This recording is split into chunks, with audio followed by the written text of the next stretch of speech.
आप देख रहे हैं वतन भास्कर न्यूज। अभी मैं मौजूद हूँ मऊ जिले के अंतर्गत मर्यादपुर में। आइए हम जानते हैं, एक किसान है जो मौर्य कास्ट के हैं। आइए हम जानकारी लेते हैं, क्या कहना चाहते हैं। क्या नाम है सर आपका? मेरा नाम सत्येंद्र कुमार मौर्य है जी।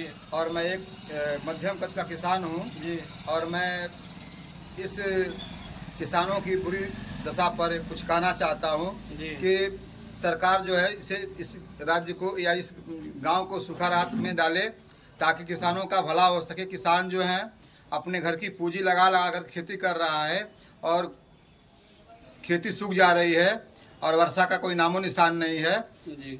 अब आप अपने प्रेस के माध्यम से सरकार को ये बताइए कि फसलें सूख रही हैं, बारिश का कोई नामो निशान नहीं है, बिजली भी कट रही है कि लोग पानी भी नहीं चला पा रहे हैं। यह बहुत बड़ी समस्या है। क्या मेन मुद्दा है? मुद्दा आपका क्या है? मुद्दा यही है कि किसानों को सरकार देखे और उसको उचित रेट पे खाद भी दे और बीज भी दे। यहाँ तो धांधली हो रही है। यूरिया आप देख रहे हैं 380 की बिक रही है, डाई 1500 के आसमान छू रहा है। किसान कहाँ से खेती कर पाएगा? अच्छा, महंगाई बढ़ते जा रहा है। महंगाई बढ़ते जा रहा है। अब किसानों का अनाज सस्ता का सस्ता ही है, वो भी ढंग से नहीं हो पा रहा है। धान की फसल नहीं हो पाई है, गेहूं की पिछली बार फसल नहीं हो पाई है, सब तबाह हो गया और गेहूं की फसल भी इसी तरह का हो रहा है। देखा जाए तो बरसात के लेके क्या कहना चाहते हैं कुछ? बरसात हो ही नहीं रही तो बरसात के बारे में कहना क्या है? आप भी देख रहे हैं, इतनी गर्मी है, इतनी उमस है, सड़कें और खेत सूखे हुए हैं, धूल उड़ रही है सड़कों पे। आप नज़ारा देख सकते हैं, सामने का कुछ अजीब तरह का माहौल बना हुआ है। कैमरामैन बर्बाद फोकस कीजिए। ये देखिए, ये देखिए, इसको दिखाइए, नीचे नीचे दिखाइए, नीचे दिखाइए। देखिए जो है धूप से मट्टी देख लीजिए, मट्टी देखिए एकदम जो है चिकना हो गया है। और कैमरामैन फोकस कीजिए इधर।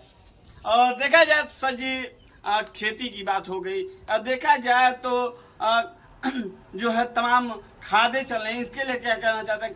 तमाम तरह का जो है बढ़िया खादें भी हैं और उसमें देखा जाए तो डुप्लीकेट भी खाते हैं, इसके लिए क्या कहना चाहते हैं कुछ? अरे जहाँ हम लोग 1 बीघे में हम लोग 1 बोरा यूरिया डालते थे, आज वहाँ पर 2-2 बोरियाँ डालने पे भी काम नहीं चल रहा है। यानी यूरिया भी डुप्लीकेट तरह की आ रही है। बाजार में तरह तरह के नकली दवाएं भी मिलने लगी हैं, जिससे किसान परेशान है और तमाम तरह की बीमारियां हो रही है, जिससे किसान जो है घबरा जा रहा है और जितना कमा रहा है उससे अधिक तो दवा में खर्च कर दे रहा है। ये सब दवा और खेती बाड़ी पे निर्भर करता है कि अगर किसान अगर बढ़िया से खेती करेगा तो उसकी फसल बढ़िया होगी और उसका परिवार चलेगा। लेकिन प्रकृति भी मार दे रही है और सरकार भी मार दे रही है। क्या मांग कर रहे हैं सरकार से आप? सरकार से यही मांग कर रहे हैं, किसानों को उचित व्यवस्था मिले, समय समय पर खाद भी मिलता रहे और समय से हर काम हो ताकि किसान खुशहाल रहे। किसान खुशहाल रहेगा तो सरकार भी खुशहाल रहेगी।